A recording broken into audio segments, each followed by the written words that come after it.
देखिए, मुझे न्यायपालिका पर भरोसा है, जांच पर भरोसा है। देश के अंदर जो न्याय देने की प्रक्रिया है उस पर भरोसा है। अलग से मुझे कुछ नहीं कहना है। फेडरेशन के अध्यक्ष के तौर पर सांसद जी आपसे लोग बोल रहे हैं कि अगर आप इस्तीफा दे देंगे तो एक सही जांच हो जाएगी, इस पर आपका क्या कहना है सांसद? नहीं, फेडरेशन का कोई रोल नहीं है, फेडरेशन का कोई रोल नहीं है। और इन लोगों की डिमांड लगातार बदलती है। अगर इनके पुराने बयानों को आप सुनेंगे तो ये जनवरी में इनकी मांग निकल करके आई थी कि अपने पद से इस्तीफा दें। मैंने उस समय कहा था कि पद से इस्तीफा देने का मतलब है कि मैंने इनके आरोपों को स्वीकार कर लिया। मेरा कार्यकाल लगभग पूरा हो चुका है।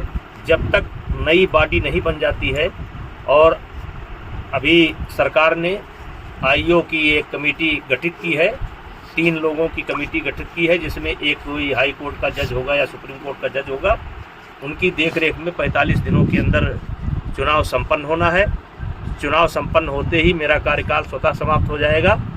इस्तीफा कोई इतनी बड़ी चीज़ नहीं है, लेकिन अपराधी बनकर नहीं, अपराधी बनकर के नहीं, मैं अपराधी नहीं हूँ। और रहा, इनकी डिमांड लगातार बदल रही है। अगर इनके बयान को आप सुनेंगे तो लगातार ये देखेंगे कि ये हर रोज़ एक नया मुद्दा लेकर के आ जाते हैं। इन्हीं के कहने पर जांच कमेटी बनी, इन्हीं के कहने पर एक व्यक्ति ऐसा है जिसको जांच कमेटी में शामिल नहीं होना चाहिए था, उसको भी सरकार ने शामिल किया। मुझे आपत्ति करनी चाहिए थी, मैंने कोई आपत्ति नहीं की। जांच कमेटी की रिपोर्ट लगातार इनके पास पहुंच रही थी। कौन कौन खिलाड़ी क्या क्या बोला, लगातार डे बाई डे इनके पास पहुंच रही थी। इनको जब आभास हो गया कि जांच कमेटी में कोई आरोप सिद्ध नहीं हो रहे हैं, तो इन्होंने कमेटी के सार्वजनिक होने का इंतज़ार भी नहीं किया और ये सुप्रीम कोर्ट चले गए और एक कोई नया मामला लेकर के भी गए हैं। और सुप्रीम कोर्ट में नया मामला लेकर के गए हैं, और इन्होंने जिन बच्चों को पहले पेश किया है, कोई नाबालिग, मैं नहीं जानता, एक ऐसा हवा में निकल करके आ रहा है कि उसमें से कोई नाबालिग है। तो मेरा सवाल ये है कि उसको जांच कमेटी के सामने क्यों नहीं पेश किया गया। और मैंने एक ऑडियो दिया है जिसमें एक खिलाड़ी, मैंने एक ऑडियो दिया है जिसमें धरने पर बैठा हुआ एक खिलाड़ी किसी लड़की से कह रहा है कि किसी भी लड़की का इंतज़ाम कर दो, किसी भी तरीके से इंतज़ाम कर दो। मतलब ये 4-4 महीना मेरे खिलाफ लोगों को उकसाएंगे, भड़काएंगे, सबूत इकट्ठा करेंगे, और फिर 3 महीने बाद एक ले जा करके फिर किसी न किसी को पेश कर देंगे। चलिए, मुझे उस पर भी कोई आपत्ति नहीं है। ये काम जांच एजेंसी का है, वो जांच एजेंसी अब काम करेगी। लेकिन हमने तो लगातार सरकार के फैसले का सम्मान किया, और ये लगातार इसका उल्लंघन कर रहे हैं। रोज़ रोज़ ये नई डिमांड लेकर के आ जा रहे हैं। अब जांच एजेंसी की रिपोर्ट सार्वजनिक होने का इनको इंतज़ार करना चाहिए। फिर ये धरने पर बैठ गए। अब धरने पर बैठ गए, पहले इनकी मांग थी एफआईआर की जाए। चलिए भाई, इनकी मांग स्वीकार हो गई, अब एफआईआर हो गई। अब इनको चाहिए, अब कहते हैं कि जेल के अंदर होना चाहिए, सारे पदों से इस्तीफा देना चाहिए। तो ये जो मेरे पास, मैं लोकसभा का सदस्य हूँ, ये पद मुझे विनेश फोगाट की कृपा से नहीं मिला है, हमारे क्षेत्र की जनता ने मुझे दे रखा है। और एक बार नहीं, 6-6 बार दे रखा है। 6-6 बार मुझको दिया, मेरी पत्नी को दिया, और उनको उनकी कृपा पर नहीं है। और कुश्ती संघ का अध्यक्ष पद भी उनकी कृपा पर नहीं है। मैं चुनाव लड़ करके जीता हूँ। और आपके माध्यम से आप सवाल पूछेंगे तो मैं कहना चाहता हूँ, एक ही परिवार और एक ही अखाड़ा क्यों? हरियाणा के अन्य खिलाड़ी क्यों नहीं? हिमाचल के, महाराष्ट्र के, मध्य प्रदेश के, केरला के, कर्नाटका के, तमिलनाडु के, बंगाल के, आसाम के, देश के अन्य प्रांतों के खिलाड़ी क्यों नहीं? 12 साल से लगातार इनके साथ यौन उत्पीड़न होता है, केवल इनके साथ। वो यौन उत्पीड़न देश के अन्य खिलाड़ियों के साथ क्यों नहीं होता है? केवल एक ही अखाड़ा और एक ही फैमिली, एक अखाड़ा एक फैमिली। बाकी हरियाणा का 90% खिलाड़ी और 90% गार्जियन ब्रिजभूषण सिंह के साथ है, क्योंकि मैंने काम किया है। मैंने खेल को जहां तक सेवा दे सकता ईमानदारी से सेवा दिया है, और इसीलिए आज देश का एक, जबकि इन्होंने कोई कसर नहीं छोड़ी है, इन्होंने कोई कसर नहीं छोड़ी है कि मीडिया के माध्यम से, आपके माध्यम से रखना चाहता हूं कि 12 साल से इनके साथ ही हो रहा है, एक अखाड़ा एक फैमिली। और इस 12 साल में भी एक बार भी ये शिकायत लेकर के ना तो खेल मंत्रालय में गए हैं, ना किसी पुलिस स्टेशन पर गए हैं, ना कभी फेडरेशन में आए हैं। और यही खिलाड़ी आंदोलन के 15 दिन तक पहले इनकी वीडियो सुन लिया जाए, इनका ऑडियो सुन लिया जाए, और ये जो है हमारी तारीफ करते थे। ये जो खिलाड़ी आज धरने पर बैठे हैं, ये अपने शादी में मुझे क्यों बुलाते थे, फिर जोड़े में हो करके मेरा फोटो क्यों लेते थे, मेरा आशीर्वाद क्यों लेते थे। लेकिन मैं एक संवैधानिक पद पर हूँ, मेरी एक बोलने की मर्यादा है, उस मर्यादा के तहत मैं बोल रहा हूँ। अब मामला सुप्रीम कोर्ट के पाले में है, दिल्ली पुलिस के पाले में है, जो भी निर्णय करेगी हम मुझे उसकी एक फैमिली एक अखाड़े की जो आप बात कर रहे हैं, आखिर आपको इसके पीछे क्या दिखता है? कौन है वो एक फैमिली, एक अखाड़ा, और इसके पीछे कौन है? का नाम क्या है? देखिए मैं शुरू से कह रहा हूँ कि इसमें एक उद्योगपति का हाथ है, कांग्रेस का हाथ है। मैं शुरू से इस बात को बोल रहा हूँ। एक उद्योगपति, मैंने नाम नहीं बोला है कौन सा उद्योगपति, देश के कुछ उद्योगपतियों का इसमें हाथ है जिनको मुझसे कष्ट है, और कांग्रेस का हाथ है, शुरू बोला था, और आज दिखाई पड़ गया कि किसका हाथ है। जब इनकी मांग मान ली गई, FIR दर्ज की गई, जांच तरीके से कहिए कि कार्रवाई शुरू हो गई, तो तब आप क्यों नहीं जा रहे हैं? अब क्यों मोदी जी के खिलाफ बोल रहे हैं? अब क्यों खेल मंत्रालय के खिलाफ बोल रहे हैं? अब क्या जरूरत है? पप्पू यादव को बुलाने की क्या जरूरत है? केजरीवाल को बुलाने की क्या जरूरत है? वो कोई रिटायर गवर्नर है, क्या नाम उसका, सतपाल मलिक को बुलाने की क्या जरूरत है? प्रियंका गांधी जी को तथ्य मालूम नहीं है। जिस दिन प्रियंका गांधी जी को तथ्य मालूम होगा कि दीपेंद्र हुड्डा ने कहाँ ला करके मुझे फंसा दिया, उस दिन उनको मालूम पड़ेगा। ये जांच की रिपोर्ट आएगी तब उनको मालूम पड़ेगा गलत जगह पर फंस गए। आज जो कांग्रेस की दुर्गति हो रही है ना, इसीलिए हो रही है। कभी वो सर्जिकल स्ट्राइक पर सवाल उठाएंगे, कभी एयर स्ट्राइक पर सवाल उठाएंगे, कभी कोरोना पर सवाल उठाएंगे। अब पूरा मामला पता नहीं किया, जंतर मंतर पहुंच गए। जांच का इंतजार कर लेते, दिल्ली पुलिस की रिपोर्ट का इंतजार कर लेते, तब जंतर मंतर पहुंचते। सांसद जी, राजनीतिकरण हो रहा है आम आदमी पार्टी। शुरू से मैं तो फर्स्ट डे से कह रहा हूं कि ये खिलाड़ियों का धरना नहीं है, ये कुछ षड्यंत्रकारी लोग हैं जो हमारी पार्टी को नुकसान पहुंचाना चाहते हैं, जिसमें मुझे मोहरा बना रहे हैं। यानी कि निशाना जरूर आपके ऊपर है, लेकिन लक्ष्य दूसरा है कोई नहीं। निशाना हमारे ऊपर है, हम बहाना है, निशाना और है, और निशाना आ रहा है। आज देख लिए जैसे जांच कमेटी पर आपने कैसे सवाल खड़ा कर दिया। आपके कहने पर एक ऐसे व्यक्ति को कमेटी में शामिल किया गया जिसको नियमतः नहीं शामिल किया जा सकता था, क्योंकि उसी ने धरने की परमिशन ली थी, और उसके बावजूद भी उसको कमेटी में शामिल किया गया। आपको लगता है सरकार झुकती चली गई है इन लोगों के सामने? यही वजह है कि मांग भी बढ़ती चली गई। अब देखिए, मैं सब चीज़ों पर नहीं बोल सकता। मामला सुप्रीम कोर्ट में है, और सुप्रीम कोर्ट के संज्ञान में है, और पुलिस के निगरानी में है।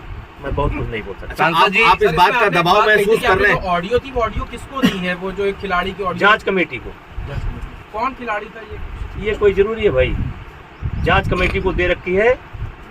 वो लड़कियों से बात करता है कि भाई देखो, कोई लड़की बात कर लो, कोई लड़की, किसी भी तरीके से कोई लड़की ले आओ, और ले आए।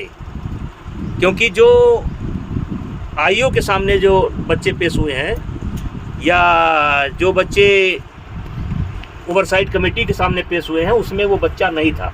यद्यप मुझे उस बच्चे का नाम पता भी नहीं मालूम है, लेकिन वो बच्चा नहीं था। सांसद जी, जैसे कि 16 से 18 इधर खेल हुआ, तो क्या इस खेल को जो पहली बार रोका गया था और दोबारा हो गया, इसके बाद ये टाइमिंग क्या, कैसे देखा जाए कि ये धरना शुरू हो गया? अब देखिए, बहुत अच्छा सवाल आपने किया। ये कहते हैं कि मुझे कुश्ती को बचाना है, इसलिए हम इस धरने पर बैठे हैं।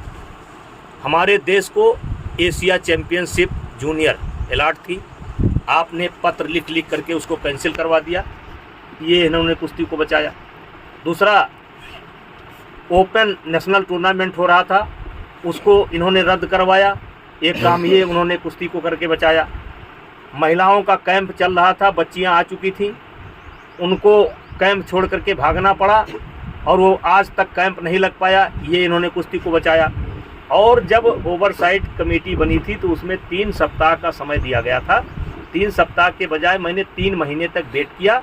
और जब ओवरसाइट कमेटी समाप्त हो गई, उसने अपना कार्यकाल समाप्त किया, क्योंकि हमारी फेडरेशन को भंग नहीं किया गया था, हमारी फेडरेशन को भंग नहीं किया गया था। जब ओवरसाइट कमेटी कहा कि अब ओवरसाइट कमेटी नहीं है, तो चूँकि देश में जैसे इस समय एशिया चैम्पियनशिप होना है, फिर वर्ल्ड चैम्पियनशिप होना है, हमारे यहाँ खेल रुका हुआ है, कोई नेशनल नहीं हो रहा है, कोई ओपन नेशनल नहीं हो रहा है। तो जब नेशनल नहीं होगा, अब जैसे कैडेट है, अगर कैडेट का नेशनल नहीं होगा, अंडर 15 का नेशनल नहीं होगा, तो एशिया जाने के लिए टीम कैसे बनेगी? एक प्रक्रिया है ये कि पहले हमको कराना पड़ेगा। हमारी फेडरेशन भंग नहीं थी, हमने जो है इस खेल को करवाया। अब ये खेल को करवाया तो हमने भाई हरियाणा के खिलाड़ी लड़े, बहुत बड़ी संख्या में लड़े, बच्चे मेडल लेकर के गए। मैंने कोई मेडल सेरेमनी नहीं की, मैंने कोई मेडल सेरेमनी नहीं की, मैं कभी अखाड़े पर नहीं गया, मैं जो है बैठ करके अपनी कुश्ती को देखता रहा।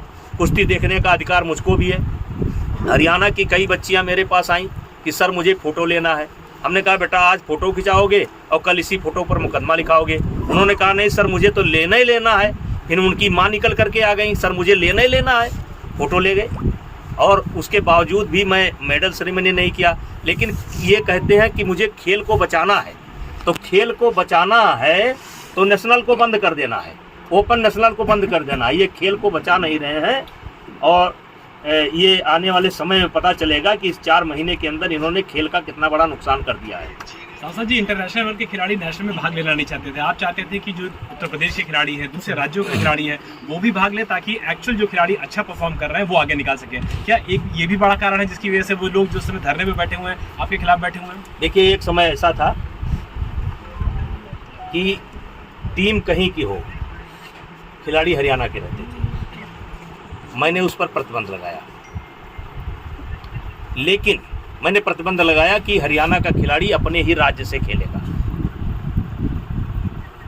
अब यहाँ पर यह सवाल उठा, जब ये मैंने प्रतिबंध लगा दिया कि हरियाणा का खिलाड़ी अपने ही राज्य से खेलेगा, तो हरियाणा में गेम बहुत ऊपर है। हरियाणा में 10वें नंबर का जो बच्चा होगा, 12वें नंबर का बच्चा होगा, वो भी कई राज्य ऐसे हैं उनसे अच्छा है। तो अगर हरियाणा को टोटल हम ब्रेक कर देंगे कि एक खिलाड़ी हिमाचल से ही खेलेगा, एक आसाम से खेलेगा, एक ही हरियाणा से खेलेगा, तो इससे हरियाणा का यानी कि खेल का बहुत बड़ा नुकसान होगा। उसकी मैंने एक व्यवस्था दी, उसकी व्यवस्था दी कि एक नेशनल होगा जिसमें अपने अपने राज्य से एक खिलाड़ी खेलेगा, जो अपने राज्य का गोल्ड जिसके पास होगा एक खेलेगा, लेकिन खेल का नुकसान ना हो, इसलिए मैंने एक ओपन नेशनल की व्यवस्था की। साथ ही हम एक ओपन नेशनल कराएंगे जिसमें कहीं किसी भी प्रांत का कोई खिलाड़ी भाग ले सकता है। और उस पर मैं आपको जानकारी देना चाहता हूं कि अब तक जितने भी ओपन नेशनल हमने कराए हैं उसमें 61% से लेकर के 63% मेडल केवल हरियाणा को गए। ये इसलिए किया गया कि जिससे खेल का नुकसान ना हो। अगर हम एक ही खिलाड़ी खिलाएंगे और हरियाणा का खिलाड़ी, अब हरियाणा का खिलाड़ी भी जब अन्य राज्यों से खेलता था तो पैसा दे करके खेलता था, चोरी से खेलता था, गलत सर्टिफिकेट बना करके खेलता था, रहता था हरियाणा का, कहता था मैं झारखंड का हूँ, मैं उत्तराखंड का हूँ। वो सब व्यवस्था मैंने समाप्त किया और खेल का नुकसान ना हो इसलिए मैंने एक ओपन नेशनल जिसमें कोई भी लड़ सकता है उसकी व्यवस्था दी, जिससे हमारा खेल कायम है। अब सवाल ये उठता है कि एक पहले हमारे देश में ओलंपिक के लिए यदा कदा कोई जो है मतलब क्या कहते हैं कोटा लेकर के आता था। तो उस समय हमारे यहाँ नियम था कि जो खिलाड़ी अपना कोटा लेकर के आएगा वही खेलने के लिए जाएगा। आपको याद होगा कि नरसिंह यादव वर्ल्ड चैंपियनशिप में के माध्यम से ओलंपिक में क्वालिफाई किए थे और सुशील कुमार जो डबल 2 मेडल जिनको लगातार थे, उन्होंने मांग की थी कि इनका ट्रायल कराया जाए। लेकिन उस समय हमारा जो नियम था कि जो क्वालिफाई करके आया है वही जाएगा, तो इसलिए नाते एक बहुत बड़ा विवाद हुआ और अंतोगत्वा सुशील कुमार और नरसिंह यादव का ट्रायल नहीं हो पाया। इस बार के ओलंपिक में मैंने महसूस किया कि इस व्यवस्था में परिवर्तन की ज़रूरत है, क्योंकि कई देश में ये व्यवस्था चल रही है। क्योंकि मान लीजिए कोई रेसलर है जिसने क्वालिफाई किया और वो उसको हल्की फुल्की चोट आ गई या उसकी थोड़ी तबीयत खराब है, तब भी वो नहीं बताता है कि हमारी तबीयत खराब है, तब भी वो नहीं बताता है कि हमको चोट है, क्योंकि मेडल नहीं आएगा तो ओलंपियन कहे जाएंगे। और कई देशों का अध्ययन करने के बाद और इन खिलाड़ियों से भी बात करने के बाद और कोचों से बात करने के बाद एक कमेटी बनाई गई और उस कमेटी ने यह फैसला किया कि अब ओलंपिक में कोई भी अगर क्वालिफाई करके आता है तो हम सीधे उसको, क्योंकि वो कोटा खिलाड़ी का नहीं होता है, कोटा देश का होता है, वो कोटा देश के नाम होता है कि भारत का कोटा है। तो हमने एक व्यवस्था दी, हमने क्या मतलब सारी कमेटी की, अब ओवरसाइट कमेटी नहीं है, तो चूँकि देश में जैसे इस समय एशिया चैम्पियनशिप होना है, फिर वर्ल्ड चैम्पियनशिप होना है, हमारे यहाँ खेल रुका हुआ है, कोई नेशनल नहीं हो रहा है, कोई ओपन नेशनल नहीं हो रहा है। तो जब नेशनल नहीं होगा, अब जैसे कैडेट है, अगर कैडेट का नेशनल नहीं होगा, अंडर 15 का नेशनल नहीं होगा, तो एशिया जाने के लिए टीम कैसे बनेगी? एक प्रक्रिया है ये कि पहले हमको कराना पड़ेगा। हमारी फेडरेशन भंग नहीं थी, हमने जो है इस खेल को करवाया। अब ये खेल को करवाया तो हमने भाई हरियाणा के खिलाड़ी लड़े, बहुत बड़ी संख्या में लड़े, बच्चे मेडल लेकर के गए। मैंने कोई मेडल सेरेमनी नहीं की, मैंने कोई मेडल सेरेमनी नहीं की, मैं कभी अखाड़े पर नहीं गया, मैं जो है बैठ करके अपनी कुश्ती को देखता रहा। कुश्ती देखने का अधिकार मुझको भी है। हरियाणा की कई बच्चियां मेरे पास आईं कि सर मुझे फ़ोटो लेना है। हमने कहा बेटा आज फ़ोटो खिंचाओगे और कल इसी फ़ोटो पर मुकदमा लिखाओगे। उन्होंने कहा नहीं सर मुझे तो लेना ही लेना है।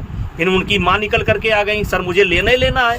फ़ोटो ले गए और उसके बावजूद भी मैं मेडल सेरेमनी नहीं किया। लेकिन ये कहते हैं कि मुझे खेल को बचाना है, तो खेल को बचाना है तो नेशनल को बंद कर देना है, ओपन नेशनल को बंद कर देना है। ये खेल को बचा नहीं रहे हैं और ये आने वाले समय में पता चलेगा कि इस 4 महीने के अंदर इन्होंने खेल का कितना बड़ा नुकसान कर दिया है।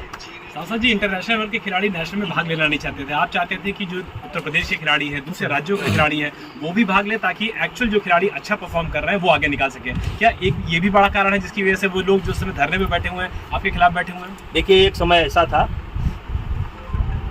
कि टीम कहीं की हो, खिलाड़ी हरियाणा के रहते थे, मैंने उस पर प्रतिबंध लगाया। लेकिन मैंने प्रतिबंध लगाया कि हरियाणा का खिलाड़ी अपने ही राज्य से खेलेगा। अब यहाँ पर यह सवाल उठा जब ये मैंने प्रतिबंध लगा दिया कि हरियाणा का खिलाड़ी अपने ही राज्य से खेलेगा, तो हरियाणा में गेम बहुत ऊपर है। हरियाणा में 10वें नंबर का जो बच्चा होगा, 12वें नंबर का बच्चा होगा, वो भी कई राज्य ऐसे हैं उनसे अच्छा है। तो अगर हरियाणा को टोटल हम ब्रेक कर देंगे कि एक खिलाड़ी हिमाचल से ही खेलेगा, एक आसाम से खेलेगा, एक ही हरियाणा से खेलेगा, तो इससे हरियाणा का यानी कि खेल का बहुत बड़ा नुकसान होगा। उसकी मैंने एक व्यवस्था दी, उसकी व्यवस्था दी कि एक नेशनल होगा जिसमें अपने अपने राज्य से एक खिलाड़ी खेलेगा, जो अपने राज्य का गोल्ड जिसके पास होगा एक खेलेगा, लेकिन खेल का नुकसान ना हो, इसलिए मैंने एक ओपन नेशनल की व्यवस्था की कि इनको ट्रायल देना पड़ेगा। अब ट्रायल कैसे होगा? तो ट्रायल ये होगा कि पहले जो कैंप के खिलाड़ी हैं उनका आपस में ट्रायल होगा, और जो उस समय फर्स्ट आएगा 4-6 दिन के बाद हफ्ता व्यवस्था दी जाएगी कि 1 हफ्ता के बाद जो देश में फर्स्ट आता है और जो क्वालिफाई करके आया उसके बीच में इनका एक मुकाबला होगा। अगर जो क्वालिफाई करके आए हैं अगर ये उस बच्चे को हरा देते हैं तो इनका कोटा कंफर्म हो जाएगा। बाई चांस ये कुश्ती हार जाते हैं तो चूंकि ये क्वालिफाई करके आए हैं तो 15-20 दिन के बाद इनको एक मौका और मिलेगा उस बच्चे को हराने को। अगर कोई नया बच्चा आता है तो पहले उसको देश के बच्चों को हराना होगा, फिर इनको 2 बार हराना होगा। अगर 2 बार इनको हरा लेगा तो उसको हो जाएगा। इसका भी इन लोगों को विरोध है और मेरा मानना है कि ये पॉलिसी हम सही लेकर के आए, दुनिया के कई देशों का अध्ययन करके लाए। एक समय था जब भारत को यदा कदा कोटा मिलता था। आज इन खिलाड़ियों का भी मेहनत है, उनके गार्जियन का मेहनत है, उनका कोच का मेहनत है, लेकिन थोड़ा सा मेहनत फेडरेशन का भी है, थोड़ी सी मेहनत फेडरेशन का भी है कि आज दुनिया के जो टॉप 5 टीमें हैं उसमें से लड़कियों की टीम भारत की एक है। अभी डाउन हुई है, थोड़ा 3-4 महीने का असर पड़ा है। मतलब जहां हमको कोई संज्ञान में नहीं लेता था वहां हम टॉप 5 में पहुंचे हैं। और कई टूर्नामेंटों में, वर्ल्ड के टूर्नामेंटों में भारत की चैंपियनशिप बनी है, 2-3 स्थान पर है। तो उस पॉलिसी को लेकर के भी उनको दिक्कत है। इनका कहना है कि मैं ओलंपियन हूँ तो मैं सबके साथ ट्रायल नहीं करूँगा, सबको लड़ा दो और सबको थका दो, बाद में उसी दिन मेरी एक कुश्ती उससे करा दो, बाद में उसी दिन मेरी एक कुश्ती इनसे करा दो जिससे मैं जीत करके चला जाऊँ। मैंने कहा नहीं, अब आपको कैंप में रहना है तो नेशनल लड़ना पड़ेगा, अगर नेशनल नहीं लड़ पाए तो ओपन नेशनल लड़ना पड़ेगा, ओपन नेशनल नहीं लड़ पाए तो आप मेडिकल दिखाइए कि आप क्यों नहीं लड़ पाएंगे, नहीं तो आपको कैंप में नहीं रखा जाएगा। और जब भी ट्रायल होगा तो आपको बाकी बच्चे जैसे कुश्ती करते हैं वैसे आपको जीत करके जाना पड़ेगा, आपको कोई अलग से वरीयता नहीं दी जाएगी। इस बात से लोग नाराज थे। टफ टाइम है आपके लिए? नहीं, मेरे लिए कोई टफ टाइम नहीं है। मैं तो 16 साल से टफ टाइम झेल रहा हूँ। ये क्या आरोप क्या है? मैं 6 भाई पैदा हुआ था, 6 भाई था, 5 भाई नहीं है आज। मैंने 5 भाई का दाह संस्कार इन हाथों से किया है। मैंने अपने बाप का दाह संस्कार किया, मैंने अपने बेटे का किया। मैं कोई दबाव नहीं। लेकिन आप भावुक हो गए?